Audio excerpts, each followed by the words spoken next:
இது வந்து மைத்ரேயர் இப்போ சொல்ல ஆரம்பிச்சார். மைத்ரேயர் தான் விதுரர்கிட்ட சொல்லிட்டு இருக்கார் இல்லையா. அப்போ தேவஹூதி வந்து அதாவது தேவஹூதி நீங்கள் என்னை விட்டுட்டு போயிடக்கூடாதுன்னெலாம் நினச்சிட்டு பேசுகிறத பார்த்துட்டு கர்தம பிரஜாபதி உடனே ரிவைன் பண்ணி பார்க்குறார். நம்ம சொல்லியிருக்காரு பகவானே நமக்கு பிறப்பாருன்னு சொல்லியிருக்காரு. அதை மனதில் வைத்துக்கொண்டு அவளை சமாதானப்படுத்தினாராம். ரிஷிருவாச்ச கர்தம ரிஷி சொல்கிறார், அதனால் நீ கவலைப்பட வேண்டாம், பகவானே உன் வயிற்றில் வந்து பிறக்க போகின்றார் அப்படின்னு சொல்கிறார். சொல்லிவிட்டு பத்ரம் தே உனக்கு மங்களம் உண்டாகட்டும்னு சொல்லிவிட்டு அதுக்கு தபசு பண்ணு அப்படிங்கிற. தபசு பண்ணுறது என்னென்னா, இந்த நம்மளுடைய இந்திரியங்களெல்லாம் அடக்கி வைத்து கொண்டு எப்படி வந்து யமானியம ஆசனா பிராணாயாமெல்லாம் பிரத்யாகாரா பண்ணுறாளோ அதை இங்கே சொல்கிறார். நீ வந்து இப்படியே ஐம்பொறிகளையும் அப்படியே இது பண்ணாமல் எல்லாவற்றையும் உள்முகமாக இழுத்துக்கொண்டு தபசு பண்ணு அப்படின்னு சொல்கிறார். பகவானை நல்ல அவரையே உபாசனை பண்ணணும் அப்படின்னு சொல்லும்போது சொல்லிட்டு என்ன சொல்கிறார், அப்படி நீ பண்ணினா நீ யாரை உபாசனை பண்ணியோ அவரே உனக்கு உன் வயிற்றில் வந்து பிறந்து உனக்கு புகழ கொடுக்க போகிறார். ஈன்ற பொழுதின் பெரிதுவக்கும் தன் மகனை சான்றோன் என கேட்ட தாய்ங்கிற மாதிரி அதுதானே பெரிய பெருமை இல்லையா அம்மாவுக்கு, அது சொல்கிறார். அப்போ மைத்ரேய வாச்ச கர்தமர் அப்படி சொன்னோடனே ஒரே சந்தோஷமாக போயிட்டு பகவானை அழகாக கூட சமபஜத் குரும், அந்த பகவானான அந்த குருவை பஜிக்க ஆரம்பித்தாளாம் இவள். சம்யக் ஸ்ரத்தாய, அதான் கீவேர்டுங்க 5வது ஸ்லோகத்தில் தேவஹூத்யபி சந்தேஷம் கௌரவேன பிரஜாபதேகே சம்யக் ஸ்ரத்தாய புருஷம் கூட சமபஜத் குரும் அப்படின்னு சொன்னார். அப்படி பண்ணவே தேவஹூதியினுடைய அழகான அந்த ஜடரத்தில் பகவான் அவதரித்தார். அவளுடைய கர்ப்பத்திலிருந்து பகவான் அவதரித்தாருங்கிறார். அழகாக எல்லாரும் காயந்தி தம்ஸ்மா கந்தர்வாக நிருத்தியந்தி, எல்லாம் கந்தர்வர்கள்லாம் தெரிஞ்சவத்தோ இல்லையோ அவாவா பாடுறா, சுதி பாடுறா, டான்ஸ் பண்ணுறா, ரொம்ப சந்தோஷப்படுறா. பகவானே கபிலராங்க அங்கே பிறந்திருக்கா. அவ்வளவு எல்லா ஜீவராசிகளும் கபிலர் பிறந்த உடனே சந்தோஷப்பட்டது அப்படிங்கிறார். சொல்லிட்டு அந்த மரீச்சி முதலான மகரிஷிகள்லாம் அங்கே வராறாங்க, கர்தமரோட ஆசிரமத்துக்கு வந்துட்டு இவர் எப்படிப்பட்டவர்னா சாங்கிய யோகத்தை, அதாவது பிரகிருதி புருஷன் ஈஸ்வரன்கிற அந்த தத்துவம் இருக்கு இல்லையா, பிரகிருத்தியும் புருஷனும் சேர்ந்து தானே வாழறதுன்னா அந்த 2 விஷயம் இருக்கும் இல்லையா, அதை சொல்லிவிட்டு அதுக்கு மேலே பரம்ன்றது தான் தத்துவமான ஈஸ்வரன். இந்த 3 விஷயங்கள் தான் சாங்கிய யோகத்தில். அப்போது இந்த சாங்கிய யோகத்தை இவர் பறைச்சாற்றுவதற்காக கபிலமூர்த்தியாக அவதாரம் செய்திருக்கான அந்த ரிஷிகள்லாம் கொண்டாடும் அதை சொல்கிறார். அதை சொன்னார். சொல்லிவிட்டு பிரம்மோவாச்ச யாரெல்லாம் வந்திருக்கா. அப்போ பிரம்மர் சொல்கிறார், தொயா மே அபசித்தாத கல்பிதா நிர்விலீகிதா என்மே சஞ்ச கிரகே பாக்யம் பவான் மானனமானயன்னு பிரம்மதேவன் சொல்கிறார். ரொம்ப அதாவது பிரம்மதேவன் வந்து இப்போ சூதுவாது இல்லாமல் இவரை வந்து தபஸ் பண்ணாருங்கிறத சொல்லிட்டு நான் சொன்னதை நீ வந்து ஏற்றுனுட்ட. என்னென்னா இப்போ நான் சொல்கிறேன், அதாவது மக்களை படைப்பாயின்னு நான் சொன்னேன். தந்தை யார்? இப்போ பிரம்மன் தானே. கர்தம பிரஜாபதி கிட்ட பிரம்மதேவன் சொல்கிறார், முதல்ல நான் சொன்ன உடனே நீ தபசு பண்ணிட்டேன். இப்போ அவர் சொல்கிறார், நீ என்னெல்லாம் அப்பா சொல்கிறாள் தந்தை சல்மிக்க மந்திரம் இல்லை, அதை கடைபிடிக்க வேண்டியது உன்னோட இது. அப்போ நீ பிரஜா உற்பத்தி பண்ணுன்னு சொன்னேன், அதுக்கேற்ற மாதிரி நீ பிரஜா உற்பத்தியும் பண்ணிட்டேன் அப்படின்னு சொல்கிறார். அப்போது இந்த பெண்கள் இருக்காளே 9 பெண்களால் இன்னும் என்னுடைய வம்சமானது வளரும் அப்படின்னு சொல்லிட்டு, உன்னுடைய பெண்கள் எல்லாம் யார் திருமணம் செய்து கொள்ள போகின்றார்கள்னா மரீச்சி முதல் கொண்டு மானச புத்திரர்களான சனகாதி முனிவர்களுக்கு அதுக்கப்புறம் வந்து ரிஷிகளை தோற்றுவிட்டார்களே அவர்களெல்லாம் இப்போ திருமணம் செய்து கொள்ள போகின்றார்கள் இவர்களை அப்படிங்கிறதெல்லாம் சொல்லிவிட்டு கபிலராக அவதாரம் பண்ணார். பகவானே கபிலராக அவதாரம் செய்திருக்கின்றார் அப்படிங்கிறதெல்லாம் சொல்கிறார். இப்போ இந்த மாதிரி சொல்ல வேண்டிய இப்போ ஒரு விஷயம் என்னன்னா, இவர் வந்து வனப்பிரஸ்தம் போய் வைகுண்டம் போக போகிறார். அப்போ அவருடைய டாஸ்க், அதாவது பிரம்மதேவன் எதற்காக படைத்தாரோ அதை முடிச்சுட்டார். அப்போ பிரம்மதேவனே வந்து இதெல்லாம் சொல்கிறார் அவர்கிட்ட. அப்போ மைத்ரேயர் இங்கே என்ன சொல்கிறாருன்னா, பிரம்மதேவர் இந்த மாதிரிலாம் சொல்லிட்டார். சனகாதி குமாரர்களோட நாரதரோடு எல்லோரும் திரும்பி போயாச்சு. அதாவது குழந்தை பிறந்த உடனே வந்து விஷ் பண்ணுவாளோன்னு பார்த்துருக்கோம், அந்த மாதிரி பிரம்மரும் அவர்களும் வந்தார்கள். அவர்கள் போயாச்சு. அப்போது மரீச்சி முதலான முனிவர்களுக்கு, அதாவது ரிஷிகளுக்கு கர்தம பிரஜாபதியினுடைய 9 மகள் இருக்காளே அவளை திருமணம் செய்து கொடுக்கின்றார். அதுதான் ஒருத்தரையாக சொல்கிறார். அதாவது 22 பாருங்கள், மரீச்சையே கலாம் ராதானு அனுசுயா மாதத்ரே தத்தா. அதான் அவர் யாருக்கு? அங்கிரஸுக்கு ஸ்ரத்தாம் அங்கீரசா அச்சுத் புலஸ்தாய ஹவிர்பு. அப்போ வந்து மரீச்சிக்கு கலையும், அத்ரிக்கு அனுசியம். அத்ரியை பற்றி நான் சொன்னேன்னு நினைக்கிறேன் உங்களுக்கு. அத்ரி திரித்துவம் இல்லாதவர் அத்ரி, 3 குணங்களுக்கு அப்பாற்பட்டவர். அவர் கூட யாருன்னு வாழணும்னா ரொம்ப அல்பமான ஆட்கள்லாம் வாழ முடியாது. அனசூயா மட்டும்தான் வாழ முடியும். பொறாமை இல்லாதவள் தான் பத்னியாக இருக்க முடியும். அத்ரி அனசூயா. அப்போ அத்ரி அனசூயான்னு இவ்வளவு மேன்மையான விஷயம் பண்புகள் கொண்டவர்களுக்கு சாக்ஷாத் பகவானே 3 ரூபமாக பிரம்மா விஷ்ணு சிவனாக இருந்தவர் திருத்துவத்துக்கு அப்பாற்பட்டு தத்த தன்னையே கொடுத்தாளாம் 3 பேரும். அதான் தத்த தத்தாத்ரேயர் தன்னை கொடுத்தார். அந்த 3 குணங்கள் உள்ள திரித்துவம் இல்லாத மனிதன் பிறந்தார்னா அது தத்தாத்ரேயர். 3 குணங்களுக்கு அப்பாற்பட்டவர். அதுதான். அப்போ புலகருக்கு வந்து கதிங்கிறவளையும், கிருத்துக்கு வந்து கிரியைங்கிறவளையும், பிருகுக்கு வந்து கியாதி, வசிஷ்டருக்கு அருந்ததி, அமைமிதத்து அருந்ததி பார்த்தல்ங்கிறோம் இல்லையா. அப்போ இந்த திருமணம் செய்து வைத்து கொண்டு அதர்வருக்கு சாந்தியையும் திருமணம் புரிய வைத்தார் அப்படிங்கிறார். அது முடிஞ்சுடுத்து. பெண்களுடைய திருமணம் எல்லாம் முடிஞ்சுடுத்து. ஏன்னா இவருடைய பெரிய பொறுப்பு இல்லையா, இது முடிஞ்சுடுத்து. அப்புறம் கர்தமர் வந்து இவர் அதாவது விஷ்ணு பகவானே தனக்கு கர்தமராக பிறந்திருக்காருன்றது இவருக்கு தெரிஞ்சது. அப்போ கர்தமர் சொல்கிறாராம், இந்த சம்சார சாகரத்தில் அதாவது சம்சார சாகரம்னு ஒரு ஜீவராசி இங்கே வந்துடுத்துன்னா ரொம்ப நாளாக அது இருந்து வாழ்ந்து போய் சேர்ந்துடும். ஆனால் அது செய்ய வேண்டிய கடமைகள்னு இருக்கு இல்லையா, அதுதான் இவர் சொல்ல வர்றார். சாங்கிய யோகமாக இவர் சொல்ல வர்றார். இவர் சொல்கிறார், துறவிகள் எல்லாம் அவள் வந்து பக்தி யோகத்தினால பகவானை வந்து அடைந்து விடுவார்கள். இவர்கள் வந்து அவன் இந்த துறவிகள் எப்படிப்பட்டவர்கள்னா இந்த லௌகீகத்திலேயோ சம்சார சாகரத்திலேயோ அப்படியே வந்து வாழ்ந்துட்டு இருக்க மாட்டா, அவர்களையே உத்தாரணம் செய்து கொள்வார்கள் அப்படிங்கிற அந்த விஷயத்தையெல்லாம் சொல்லிவிட்டு நீர் அதாவது நீர் என்கிட்ட சொன்னேன் முன்னாடி நானே உனக்கு பிறக்க போகிறேன்னு அந்த மாதிரி வந்து பிறந்துட்டேலே. அதாவது கர்தமர் பிறந்த உடனே கபிலர் பிறந்த உடனே கர்தமர் இதெல்லாம் சொல்லிட்டு இருக்கார். சொல்லிட்டு என்னுடைய கிரகத்தில் வந்து நீங்கள் ஞானம் பக்தானா மானவர்த்தனக, ஞானத்தையும் பக்தியையும் இன்னும் மூட்டுவதற்காக, ஜீவாத்மா பரமாத்மா தத்துவத்தை சொல்வதற்காக, அழகாக சாங்கிய யோகத்தை உரைப்பதற்காக வந்து பிறந்தீர்களே அப்படின்னு சொல்லி ரொம்ப அழகாக தன்னுடைய குழந்தையே அவர் வந்து அழகாக சுதி பண்ணுறார் கர்தமர். அதெல்லாம் தான் ஐஸ்வர்யம், யசஸ், புகழ், அறிவு, வீரம், இதெல்லாம் இந்த 6 விஷயங்கள். பககள் உள்ளவன் பகவான். நம்ம வந்து ஐஸ்வர்யம் சங்கராதீஸ்வர வினிமயனும் படித்தோம் இல்லையா முதல் தசகத்தில். அது சொல்கிறார், பகவானான உண்மை வீரிய ஸ்ரீயா பூர்தமகம் பிரபத்தே, உன்னை சரணாகதி பண்ணுறேன் அப்படின்னு தன்னுடைய மகனாக பிறந்த பகவானிடத்தில் கபிலர் இடத்துல சரணாகதி பண்ணுறார் இவன். அதெல்லாம் அவருடைய அந்த அழகான விஷயங்கள் எல்லாம் சொல்கிறார். மகத்தத்துவம், சத்துவம், ரஜஸு, இதெல்லாம் அதாவது பாகவதத்தினுடைய சாராம்சமான விஷயங்கள் எல்லாம் இங்கே சொல்கிறார். சொல்லிட்டு இதோடு அதாவது உம்மை வணங்குகின்றேன், இதோட போகிறோம் எனக்கு பரிவிரஜத் பத, நான் இதோடு விட்டுட்டு கிரகசாஸ்திர தர்மத்தை விட்டுட்டு நான் வனப்பிரசம் போக போகிறேன்னு தன்னுடைய மகனிடத்துல சொல்லிட்டு கிளம்புறேன். அதுக்காக தானே காத்துட்டு இருந்தார், இவள் அழுதா அதனால காத்துட்டு இருந்தார். ஸ்ரீ பகவான் வாச்சு. இப்போ பகவான் சொல்கிற யார் பகவானான்னா இப்போ இங்கே ரெஃபர் பண்ணுறது கபிலர் இல்லையா, கபில பகவான். இவர் சொல்கிறார், மயா புரோக்தம் ஹி லோகஸ்ய பிரமாணம் சத்தியலோகிலே. அதாவது இந்த வைதீகம், இந்த லௌகீகம், இதில் எல்லாம் வந்து நான் சொல்லியிருக்கேனே, என்னெல்லாம் பிரமாணமாக சொல்லியிருக்கேனோ அதுதான் சத்தியமான விஷயங்கள். பெஞ்ச் மார்க்னு சொல்லுவாள், ரூல்ஸ், பிரமாணம். இப்போ சாஸ்திரம்னு நம்ம சொல்கிறோம், சாஸ்திரத்துக்கு மீறி பண்ணாத அப்படிங்கிறோன்னா சாஸ்திரத்தே இது சாஸ்திர, சாஸ்திரத்தை இதை பண்ணாத, இது இப்படி தான் பண்ணு, அறிவுறுத்துதல் சாஸ்திரம் இல்லையா. அப்போ இங்கே இவர் சொல்கிறார், நான் லோகத்தினுடைய இதத்துக்காக நான் சொல்வது தான் பிரமாணமாக உள்ளது. கபிலர் சொல்கிறார், கபிலராக அவதரித்த பகவான் சொல்கிறார். அப்போது அதாஜனி மயா துவ்யம் எதவோ போச்ச அமிர்தம் முனேகே, நான் வந்து உங்களுக்கு வந்து மகனாக பிறந்திருக்கின்றேன்றதை முன்னாடி நான் சொல்கிறது தான் நான் இப்பொழுது அவதாரமாக வந்தேன் அப்படின்னு சொல்லிட்டு அவர் இடத்துல, அதாவது இப்போ கிளம்ப போகிறார் அப்பா கிட்ட நல்ல விஷயங்கள் எல்லாம் சொல்ல எப்படி இருக்கும் பாருங்களேன் இல்லை. அப்போது கபில அவதாரத்தில் அப்பா கிட்டே சொல்லியிருக்க, ஆனால் நமக்கு வந்து நாராயணியம் பிரகாரம் நம்ம தேவபூதி மட்டும்தான் நமக்கு அங்கே வந்தது ஹைலைட்டடாக.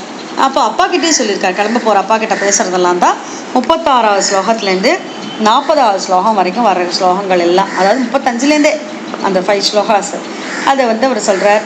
இந்த உடலெல்லாம் விட்டுட்டு ஜீவன் பரமாத்மாங்கிற அந்த தத்துவத்தை அறிந்து கொண்டு இந்த பிரகிருதி பிரகிருத்திலேருந்து விடுபடுறது தானே இயற்கை. அதாவது பிரகிருதி தானே பிடிச்சி வச்சுருக்கேன். இயற்கை பஞ்சபூதங்கள் தான் நம்ம உடல்லையும் இருக்குது, வெளியிலையும் இருக்குது. அப்போ அதனுடைய தத்துவங்களை அறிந்து கொண்டு நம்மளே சமர்ப்பணம் பண்ணுறது. அதனால தானே அந்த ஈமக்கிரியைகள்லாம் பாருங்களா, அந்த 5 விஷயத்தில் தான் அடங்கும். அதெல்லாம் அவர் சொல்கிறார், இதெல்லாம் நான் சொல்கிறதுக்கு தான் அவதாரம் பண்ணியிருக்கேன். ஏன்னா இவர் கிளம்பி போயிடுறார் இல்லையா, அப்பா அந்த ஆன்ம அறிவெல்லாம் சொல்ல போகிறேன் அப்படிங்கிறத சொல்கிறார். சொல்லிவிட்டு ஏஷ ஆத்ம பதோ அவ்வக்ததோ நஷ்ட காலேன பூயசா தம் பிரவர்த்தித்தும் தேகினும் வித்திமயா பிரதம். இது சொல்கிறார். அது வந்து ரொம்ப, அதாவது ஆன்ம ஞானம்ங்கிறது இப்போ கொஞ்சம் பேருக்கு இருந்திருக்கலாம், திருப்பி அது மழுங்கலாம், திருப்பி அதை வந்து ஷார்ப்பன் பண்ணணும். அப்போது இவரே சொல்கிறார், நான் திருப்பி அதை நிலைநிறுத்துவதற்காக வந்திருக்கேன் அப்படின்னு கருதமரை சொல்கிறார். அப்போ இது கிருத யுகத்திலே இருந்திருக்கு, முதல் யுகத்திலே இருந்திருக்கு இல்லையா, அது சொல்கிறார்.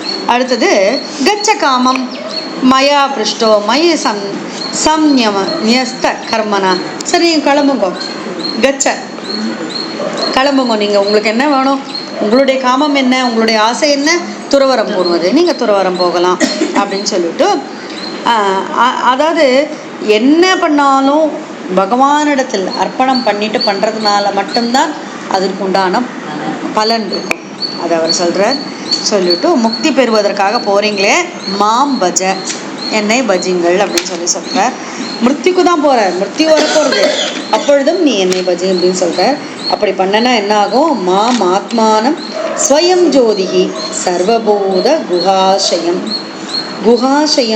குஹாஷயம்னா ஹிருதய கமலம், அதாவது எங்கே நம்மளுடைய உயிர் இருக்குது, அந்தர்யாமி இருக்குது நமக்கு தெரியாது, ஒளிந்து இருத்தல், ரொம்ப உள்ளே இருக்கும், எங்கேயோ இருக்கும் இல்லையா. அதை அப்படிப்பட்ட நீ அந்த ஹிருதயத்தில் நீ நினைத்து கொண்டு பகவானை, அந்த இதுதான் ஹிருதய கமலத்தில் வந்து உட்காருவார்னா எப்போ வருவார்னா, கர்ணகூடம் வழியாக நம்ம வந்து பகவானுடைய லீலா கர்ணங்கள் எல்லாம் ரசித்து கேட்க அவர் வந்து கர்ணகூடம் வழியாக உள்ளே போய் ஹிருதய கமலத்தில் வந்து உட்காந்துருவோம்.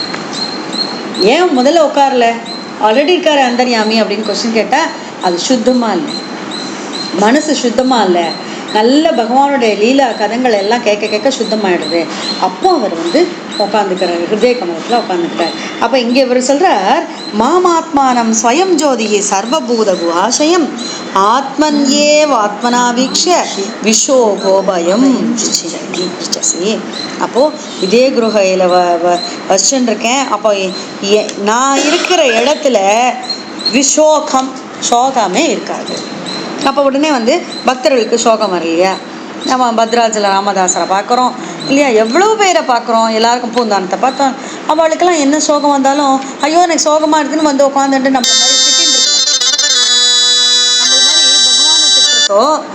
இதெல்லாம் பண்ணலை, அவள் இன்னும் ஈடுபட்டான் பக்தியில், பரவாயில்ல இதுவும் பகவான் பிரசாதம்னு. அப்போ அவர் சொல்கிறார், என்னை நினைத்து கொண்டு, அதாவது ஆன்ம வித் இது என்னை நினைத்து கொண்டு நீ செய்வதெல்லாம் எனக்கு அர்ப்பணம் பண்ணிடுற, இதற்கப்புறம் என்னுடைய தாயான தேவஹூதிக்கும் இந்த தத்துவார்த்தத்தை நான் கொடுப்பேன்னு சொல்லிடுறேன். மாத்திர ஆத்தியாத்மிகம் வித்யாம் சமணியும் சர்வ கர்மனாம், சமனம் பண்ணிடுமா, கர்ம வினைகளை சமனம் பண்ணிடும். அது என்னது, சாங்கிய யோகத்தை சொல்கிறார், அது பண்ணிடும். விதர்ஷியா சாசவ் பயம் சாதி தரிஷ்யதி, அப்படி பரமானந்தமான என்னிடத்திலே வந்து சேரப்போகின்றாள்ன்றத சொல்லிடுறாராம். அப்போது கபில வாசுதேவரான ஏவம் சமுதீஸ்தே கபிலேன பிரஜாபதி, கபிலர் மூலமாக பிரஜாபதிக்கு கிடைத்த இல்லையா, அது சொல்லிவிட்டு அவருக்கு ரொம்ப சந்தோஷமாக இருந்தது. தட்சிணீகர் போகிறார், அவர் கானகத்துக்கு போயிடுறார். போயிட்டு அங்கே அகிம்சையை வைத்து கொண்டு அழகான ஔபாசனம் முதலான கர்மங்களை அக்னி கிரியைகளை எல்லாம் செய்து கொண்டு அவர் அப்படியே சுற்றி திரிகின்றாராம். அவர் என்னன்னா இந்த கிரகஸ்தாசிரமத்தை அடுத்தது அதுதான். அதனால் அவர் அதை செய்துட்டு அவர் ஒரு நிலையோடு பகவானை நினைத்து கொண்டு தன் மனதிலே அப்படியே அதையே நினச்சிட்டு இருக்கார். அந்த நேரத்தில் நிருஹங்காரமாக ஆயிடுறது. அகங்கிற தத்துவம் வந்ததுனால தானே இவ்வளோ விஷயமே. அப்போ நிரகங்காரமாக ஆகிடுது. நிரகங்காரம் வந்து நான் பண்ணேன்னு எதையும் ப்ரொக்ளைம் பண்ணிக்காமல் ரொம்ப அழகாக தன்னுடைய மனதிலேயே பகவானையே அப்படியே கண்டு மகிழ்ந்து ரொம்ப அமைதியாக இருந்தாராம் அவர். பிரசாந்தோர் மிரிவோதிக்கு, இது நம்மளால் இமேஜின் பண்ண முடியும்.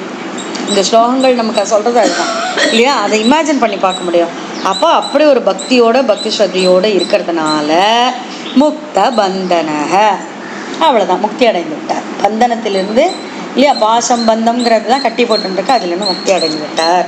அப்போது அதாவது இவருக்கு முக்தி வர்றதுக்கு எதனால காரணம்னா, ஆத்மானம் சர்வபூதேஷு, எல்லா பூதங்களில் இருக்கிற ஆத்மாவும் பகவந்தம் அவஸ்திதம், பகவான் தான் இருக்கார், எல்லாருடையும் பகவான் தான் இருக்கான்னு ஈஷாவாஸ்யம் இதம் சர்வம்ன்ற அந்த எண்ணத்தோடு அவர் இருக்கார். பகவத்யபி சாத்மனி ச ஆத்மனி, அதான் சாத்மனின்னு வந்தது, எல்லாவரிலும் பகவான் இருக்காருன்றது.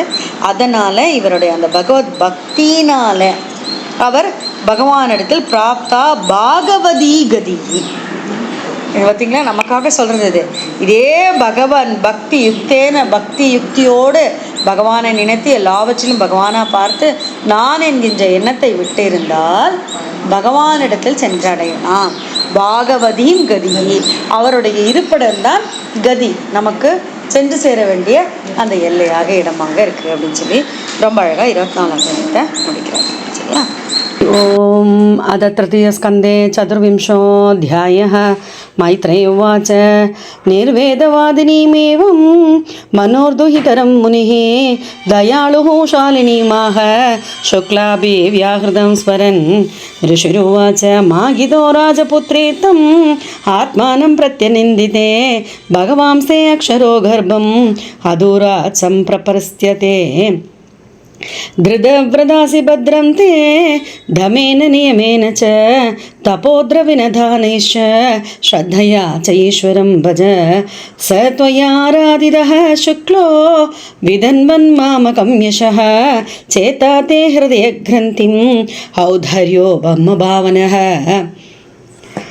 मैत्रेय उवाच देवहूत्यपि सन्देशं गौरवेण प्रजापतेः सम्यक् श्रद्धाय पुरुषं कोडस्तम्भम् अभजद्गुरुं तस्यां बहुतिते काले भगवान् मधुसूदनः कार्धमं वीर्यमापन्नो जज्ञे अग्निरिव दारुणी अवादयंस्तदा व्योम्नि वादित्राणि गणागणाः गायन्ति तं स्म गन्धर्वा नृत्यन्दाप्सरसो मुदा वेदुः सुमनसो दिव्याः केचरैरभवर्जिताः प्रसेदुश्च दिशः सर्वा अम्बांसि च मनांसि च तद्गर्धमाश्रमपथं सरस्वत्या परिश्रुतं स्वयंभोः सागं ऋषिभिर्मरीच्यादिभिर्प्रयात् भगवन्तं परं ब्रह्म सत्त्वेनांशेन शत्रुहन् तत्त्वसङ्ख्यान् विज्ञप्ति जातं विद्वानजस्वराट् सभाजयन् विशुद्धेन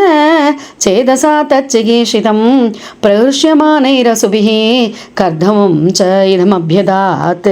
ब्रह्मोवाच त्वया मे अपचितस्तात कल्पिता निर्व्यलीकतः यन्मे सज्जगृहे वाक्यं भवान् मानदमानयन् एतावत्येव शुश्रूषा कार्यापि तरिपुत्रिकैः भाडमित्यनुमन्येत गौरवेण गुरोर्वचः। इमा दुहितरः सभ्य तव वत्ससु मध्यमाः सर्गमेतं प्रभावैः स्वैर्ब्रह्मयिष्यन्त अनेकता अधस्वं ऋषिमुग्येभ्यो यदा शीलं यदा रुचि आत्मजाः परिदेह्यत्य विस्तृतृणुैः यशो भुवि वेदाहमाद्यं पुरुषम् अवतीर्णं स्वमायया भूतानं शेवदिं देहं विप्राणं कपिलं मुने ज्ञानविज्ञानयोगेन कर्मणामुद्धरन् जटाः हिरण्यकेशपद्माक्षः पद्ममुत्तरपदाम्बुजः एष मानविते गर्भं प्रविष्टः कैडभर्तनः अविद्यासंशयग्रन्थिं चित्वा घां विचरिष्यति अयं सिद्धगणाधीश साङ्ख्याचार्यैः सुसम्मतः लोके कपिल इत्याख्यां गन्धाते कीर्तिवर्तनः। मैत्रेय उवाच तामाश्वास्य जगत्सृष्टा कुमारैः सह नारदः हंसो हंसेनयानेन त्रिधाम परमं ययो गदेशदधृतौ शक्त कर्दमस्तेन चोदितः यदोदितं स्वदुहित्रोः प्रादात् विश्वसृजां ततः मरीचये कलां प्रादात् अनसूयामदात्रये श्रद्धामङ्गिरसे यचते पुलसत्याय हविर्भुवं पुलहाय गतिं युक्तां क्रदवे च क्रियां सतीं ख्यातिं च भृगवे अयचत् वसिष्ठायाभ्यरुन्धतीं अदर्वणे अददा शान्तिं यया यज्ञो विधन्यते विप्रशभान् कृतोत्वाहान् सधारान् समलालयते तदस्य ऋषयः शक्त कृतधारा निमन्त्रेदं प्रादिष्टन्नन्दिमापन्नाः स्वं सुमाश्रममण्डलं स चावतीर्णं त्रियुगम् आज्ञाय विबुदर्शभं विविक्त उपसङ्गम्य प्रणम्य समभाषत अहो पापच्यमानानां निरये स्वैरमङ्गलैः कालेन भूयसा नूनं प्रसीदन्तीह देवताः बहुजन्म विपक्वेन सम्यक् योगसमाधिना दृष्टुं यदन्ते यदयः शून्यागारेषु यत्पतं स एव भगवानद्य हेलनं न गणय्यन गृहेषु जातो ग्राम्याणां यः स्वानां पक्षपोषणः स्वीयं वाक्यमृतं कर्तुम् अवतीर्णोऽसि मे गृहे चिकेशोर्भगवान् ज्ञानं भक्तानां मानवर्तनः तान्येव ते अपि रूपाणि भगवंस्तव यानि यानि च रोचन्ते स्वजनानामरूपिणः त्वां सूरिभिस्तत्त्वभुवस्यासयाता सदा विवादार्हनपादपीडम् ऐश्वर्यवैराग्ययशोवबोध वीर्यश्रियापूर्तमहं प्रपत्ये परं प्रधानं पुरुषं महान्तं कालं कविं त्रिवृतं लोकपालम् आत्मानुभूत्यानुकदप्रपञ्चं स्वच्छन्दशक्तिं कपिलं प्रपत्ये आस्माभिवृच्येऽद्यपतिं प्रजानां त्वयावतीर्णार्न उदात्तकामः परिव्रजत्पदवीमास्थितोऽहं चरिष्ये त्वां हृदि युञ्जन् विशोकः श्रीभगवानुवाच मया प्रोक्तं हि लोकस्य प्रमाणं सत्यलौकिके अदाजनि मया तुभ्यं यदवोचमृतं मुने एतन्मे जन्मलोकेऽस्मिन् मुमुक्षूणां दुराशयात् प्रसङ्ख्यानाय तत्त्वानां सम्मदायात्मदर्शने एष आत्मपदोऽव्यक्तो नष्टः कालेन भूयसा तं प्रवर्तयितुं देहम् इमं वित्ति मया वृतं गच्छ कामं मया पृष्टो मयि सन्न्यस्तकर्मणा जित्वा सुदुर्जयं मृत्युम् अमृतत्वाय मां भज मामात्मानं स्वयं ज्योतिः सर्वभूतगुहाशयम् आत्मन्येवात्मना वीक्ष्य विशोऽहम् अभयं मृच्छसि मात्र आध्यात्मिकीं विद्यां शमनीं सर्वकर्मणां वितरिष्येयया चासौ भयं चाधितरिष्यति मैत्रेय उवाच एवं समुदितस्तेन कपिलेन प्रजापतिः दक्षिणे कृत्य तं प्रीतो वनमेव जगामः वृदं सासिदो मौनम् आत्मैकशरणो मुनिः निस्सङ्गो व्यचरच्छोनि अग्निरणिकेतनः मनोब्रह्मनियुञ्जानो यत्तत्सदसदः परं गुणावभासे विगुण एकभक्त्यानुभाविते निरहङ्कृतिर्निर्ममश्च निर्द्वन्द्वः समदृक् प्रत्यक् प्रशान्तधीर प्रशान्तोर्मिरिवो दधिः वासुदेवे भगवते सर्वज्ञे प्रत्यगात्मने परेण भक्तिभावेन लब्धात्मा मुक्तबन्धनः आत्मानं सर्वभूतेषु भगवन्तम् अवस्थितम् अपश्यत् सर्वभूतानि भगवन्त्यपि चात्मनि इच्छात्वेषविहीनेन सर्वत्र समचेतसा भगवद्भक्तियुक्तेन प्राप्ता भगवती गतिः श्रीहरे नमः श्रीहरे नमः श्रीहरे नमः गोपिका जीवन स्मरणं गोविंदा गोविंदा। सद्गुरु महाराज की जय।